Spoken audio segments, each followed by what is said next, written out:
നമ്മുടെ മഞ്ജു ചേച്ചി വെയർ ചെയ്തിട്ടുള്ള ഈ ഒരു ഐറ്റത്തിന്റെ ക്വാണ്ടിറ്റി ഞാൻ ജസ്റ്റ് കാണിച്ചുതരാം. പിള്ളേർ ദാണ്ട സോർട്ട് ചെയ്യാൻ വേണ്ടി എല്ലാം വാരി ഇട്ടേക്കും കേട്ടോ. അതാ ചെയ്തുകൊണ്ടിരിക്കും, ഓരോന്നും എടുത്തിട്ട് ചെയ്തുകൊണ്ടിരിക്കുക. നിങ്ങൾ പറയുമല്ലോ ക്വാണ്ടിറ്റി കുറച്ച് ഐറ്റംസാണ് നമ്മൾ കൊണ്ടുവരാറുള്ളത് പറയുന്നതുകൊണ്ട് ഞാനൊന്ന് കാണിച്ചു തന്നതാ.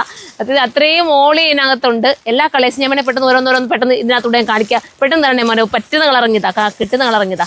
ഇതാ ഈ കളറ് ഇത് കണ്ടല്ലോ, ഇത് നല്ലൊരു നല്ല റാണി കളറാണ്. നേരത്തെ റാണി കളറാണ്, സൂപ്പർ റാണി കളർ കേട്ടോ. ഇത് ദുപ്പട്ടതാ ഇങ്ങനെ വരും കണ്ടോ. ഇതാണ് വേണ്ടെങ്കിൽ ഇത് നിങ്ങൾക്ക് എടുക്കാം കേട്ടോ. ഇതിൻ്റെ സെർച്ച് കോഡ് ഇവിടെ എഴുതി കാണിക്കുമ്പോൾ നോക്കിയിട്ട് പർച്ചേസ് ചെയ്യാം. അടുത്ത് വരുമ്പോൾ നല്ലൊരു എന്താ പറയുക, ഇത് ഏതാ മോനെ, ഇലക്ട്രിക് ബ്ലൂ അല്ലേ? ഇലക്ട്രിക് ബ്ലൂ എന്നല്ല, ഇൻഡിഗോ ബ്ലൂ എന്നൊക്കെ പറയാം. സ്റ്റൈൽ കളർ ഏതെങ്കിലും കളർ മിസ്സായിട്ടുണ്ടെങ്കിൽ നമ്മൾ സൈറ്റിൽ കാണിച്ചു തരും കേട്ടോ. സൈറ്റിൽ ഫോട്ടോ ഇട്ടിരിക്കുക. കാരണം ഇത്രയും താണ്ട നിങ്ങളൊന്ന് നോക്കിയേ ഓളിയും. ഞാൻ പറഞ്ഞ ചുമ്മാ ആണോന്ന്, അത്രയും ഓളി. ഇനി ഇതെല്ലാം സോർട്ട് ചെയ്ത് കറക്റ്റ് ചെയ്ത് മാറ്റി വെക്കേണ്ട സാധനങ്ങളാണ് ഈ കിടക്കുന്നത്. അപ്പുറത്തോട്ട് കൊണ്ട് കുട്ടികൾ അതെല്ലാം ചെയ്തുകൊണ്ടിരിക്കുക. അടുത്തത് ബ്ലാക്ക്. എല്ലാ കളറും ആയോ മോളെ? ഏതെങ്കിലും മിസ്സായിട്ടുണ്ടെങ്കിൽ നമുക്ക് ഫോട്ടോ എടുത്ത് അയക്കും. നിങ്ങൾ നോക്കിയിട്ട് പർച്ചേസ് ചെയ്ത് ഒത്തിരി വാഷ് ചെയ്ത് ഉപയോഗിക്കാനുള്ള ഈ ഒരു ഐറ്റം മിസ്സാക്കാൻ നിൽക്കല്ലേ.